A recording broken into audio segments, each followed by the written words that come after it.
Guys நாளைக்கு விடாமுயற்சி படத்தோட வேர்ல்டு வைட் ரிலீஸ் பார்த்தீங்கன்னா வேற லெவல் சம்பவம் பண்ண போகிறோம் நம்ம பேக்கே ஃபேன்ஸ் எல்லாருமே. ஸோ கிட்டத்தட்ட தமிழ்நாட்டில் மட்டும் பார்த்தீங்கன்னா 1000 திரையரங்குகளில் விடாமுயற்சி படம் ரிலீஸ் ஆக போகுது. நாளைக்கான அந்த 9 மணி ஷோ அதுக்கு பார்த்தீங்கன்னா ஒரு பெரிய ஒரு இஷ்யூ மாதிரி போயிட்டு இருந்துச்சு. அதை பார்த்தீங்கன்னா இப்போ சால்வ் பண்ணி 9 மணி ஷோக்கான ஜிஓ கொடுத்துட்டாங்க. ஜிஓ அப்படின்னா கவர்மெண்ட் ஆர்டரு.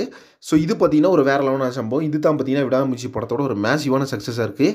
அது மட்டும் இல்லாமல் விடாமுயற்சி படத்தோட அந்த எக்ஸ்பெக்டேஷன் பண்ணுறது பீக் லெவலில் இருக்குது. நம்ம லைக்கா ப்ரொடக்ஷன்ஸும் பார்த்தீங்கன்னா விடாமுயற்சி படத்துக்கு விடாமுயற்சி படத்தோட இந்த பாக்ஸ் ஆஃபீஸாக இருக்கட்டும், விடாமுயற்சி படத்தோட இந்த வசூலாக இருக்கட்டும், இதெல்லாம் பார்த்தீங்கன்னா இது வரைக்கும் தமிழ் சினிமா வரலாறுலேயே பார்க்காத அளவுக்கு ஒரு வேற லெவலான சம்பவம் பண்ணிட்டு வருது. ஸோ இதை பற்றி இப்போ ஜேர்னலிஸ்ட் செய்யாறு பாரு அவர்கள் என்ன சொல்லியிருக்காரு அப்படின்னு பார்த்தீங்கன்னா, இந்த அளவுக்கு ஒரு ஓப்பனிங் வந்து தமிழ் சினிமாவில் இது வரைக்கும் எந்த படத்துக்குமே வந்ததில்லை.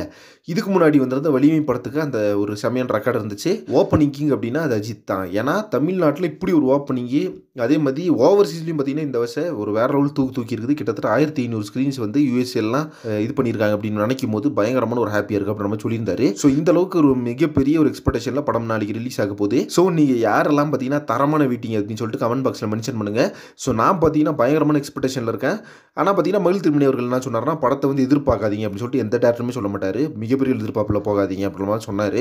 பட் எதிர்பார்க்கல என்னத்தான் அவர் சொன்னாலுமே, எதிர்பார்க்காம போங்க அப்படி சொன்னாலுமே, பட் இந்த படத்தை எதிர்பார்க்காம போங்க அப்படின்லாம் சொன்னாலும் நம்மளுக்கு பார்த்தீங்கன்னா எக்ஸ்பெக்டேஷன் அப்படின்றது கண்டிப்பாக இருக்கும். ஏன்னா அது யாரோட படம்? நம்ம பாக்ஸ் ஆஃபீஸ் கிங் ஏகேவோட படம். அதுவும் கிட்டத்தட்ட 2.5 வருஷம் கழிச்சு பார்க்க போனோம் அப்படின்னு நினைக்கும் போது எக்ஸ்பெக்டேஷன் வராது எப்படி இருக்கும்? ஓகே ஃப்ரெண்ட்ஸ், நாளைக்கு FDFS எல்லாரும் வாங்கிட்டீங்களா? எந்த தியேட்டருக்கு போய் படம் பார்க்க போறீங்கன்னு சொல்லிட்டு கமெண்ட் பாக்ஸில் மென்ஷன் பண்ணுங்கள். நெக்ஸ்ட் ஒரு இன்ட்ரெஸ்டிங் பண்ணுறேன். Thank you very much friends.